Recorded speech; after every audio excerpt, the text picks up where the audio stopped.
अच्छा, राव दान सिंह जो कि कांग्रेस के विधायक हैं, उनके यहाँ ईडी की रेड पड़ रही है, कैसे इसे देखा जाए सर? देखिए, ईडी एक स्वतंत्र संस्था है और वो अपने हिसाब से काम करती है। जब उसके पास इस प्रकार के कुछ प्रमाण होते हैं तो उसके बाद वो कार्रवाई करती है। तो मैं समझता हूँ ये कार्रवाई भी उसी प्रकार से है और सब लोगों को अपना अवसर मिलता है। अगर वो निर्दोष है तो अपने वो प्रस्तुत कर सकते हैं सब। जब भी इस तरीके की रेड होती है तो विपक्ष की तरफ से निशाना साधा जाता है कि देखिए, तो दबाव में राजनीति ये करना। तो एक तरीका है, जब भी जिसके खिलाफ भी कार्रवाई होगी तो निश्चित तौर से वो आरोप लगाएगा कि मेरे ऊपर तो कार्रवाई इसलिए रही क्योंकि मैं अन्य पार्टी का हूँ। लेकिन ईडी किसी पार्टी से जुड़ी ही नहीं है, ईडी सबके खिलाफ करती है जहाँ भी उसे इस प्रकार की जानकारी मिलती है। कल सर आप पिंजौर में थे, सेब मंडी के पहले फेज का उद्घाटन हो गया, तो कितना फायदेमंद होगा वो इस क्षेत्र में? देखिए, बहुत ही लाभदायक है। यहाँ एक एचएमटी का संस्थान था, वो बाद में बदल गया।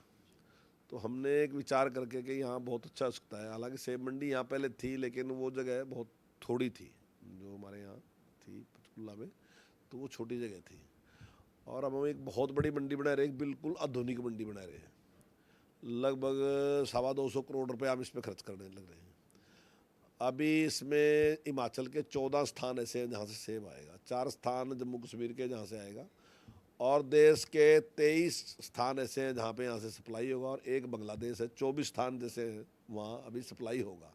लेकिन आने वाले टाइम में मुझे लगता है कि और स्थान हिमाचल से जहाँ सेब आएगा वो भी बढ़ेंगे और जो सप्लाई होगा वो भी बढ़ेंगे और आसपास से जो फल फूल है, सब्जियां हैं, वो भी यहाँ बिक सकेंगी।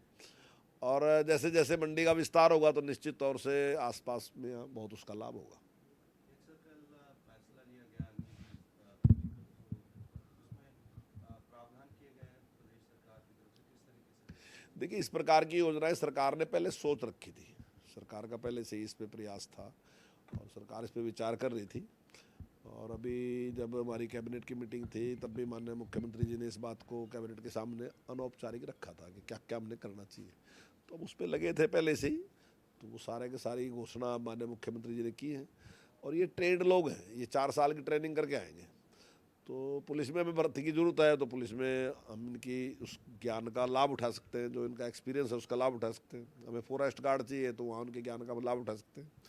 हमें माइनिंग में चाहिए लोग, जो गार्ड चाहिए, माइनिंग गार्ड चाहिए, उसमें भी इसका लाभ उठा सकते हैं। एसपीओ की पोस्ट है, उस पर भी इसका लाभ उठा, कई ऐसी चीज़ें हैं जहाँ इनका हमें बहुत लाभ हो सकता है। और मैं समझता हूँ कि आने वाले टाइम में बहुत ही लोकप्रिय योजना होगी, बहुत ही ज़्यादा लोकप्रिय होगी। आप देख लेना 10 साल में, आप 8-10 साल में देखोगे कि इसमें इसकी लोकप्रियता बहुत होगी। क्योंकि बहुत बड़ी संख्या में लोग ऐसे हैं जिनका मन होता है, जब वो जवान होते हैं ना उस टाइम, तो उनके मन में होता है यार मुझे सेना में जाना चाहिए, पर लेकिन पूरा टाइम शायद नहीं वो करना चाहते ना जी। वो चाहते हैं कि एक बार सेना में जाए, बाद में कुछ और काम भी कर ले। तो ये उनको ये भी अवसर मिलेगा कि 4 साल वो सेना में भी करके आए और उसके बाद अगर जो उनका मन था, चाहे बिजनेस करने का था, चाहे नौकरी करने का था, वो भी उन्हें कर लिया। तो मैं समझता हूँ कि बहुत अच्छी योजना है ये। बात रही कांग्रेस की आलोचना करने की, कांग्रेस तो कितनी रचनात्मक चीज़ लेके आ जाओ उसका उसने आलोचना करनी करनी, क्योंकि उस पास विषय तो कुछ है नहीं, उसने हर चीज़ की आलोचना ही करनी। कुमारी शैलजा कह रही हैं कि हरियाणा में एक परिवार को ही सारी शक्तियां दे दी गई है कांग्रेस में, और उसका नुकसान विधानसभा में कांग्रेस को उठाना पड़ सकता है। आप कैसे देखते हैं कुमारी शैलजा के? देखिए, कुमारी शैलजा उनकी बड़ी लीडर है तो मैं समझता हूँ अनुभव के आधार पर कह रही होगी कुछ ना कुछ। वो तो है तो उनकी पार्टी का मामला, मैं तो हस्तक्षेप क्यों करूँ। लेकिन वो उनकी पार्टी की बड़ी लीडर है कांग्रेस की, तो निश्चित तौर से अपने अनुभव से कह रही होगी तो नुकसान होगा उसका। आपको क्या लगता है कि जैसे जिस तरह से कांग्रेस में भूपेंद्र सिंह हुड्डा को ही एक पूरी पावर दे दी गई है, तो कांग्रेस को फायदा होगा नुकसान होगा? देखिए, उनका विषय है, मैं इसमें नहीं हस्तक्षेप करता कुछ भी कि किसका लाभ होगा नुकसान होगा। हमारा तो ये है कि जो कांग्रेस की नीतियां हैं वो देश के हित में नहीं होती और वो जिस प्रकार का उनके टाइम में पक्षपात होता है, भ्रष्टाचार होता है, हम उसके खिलाफ हैं, उसके आलोचक हैं।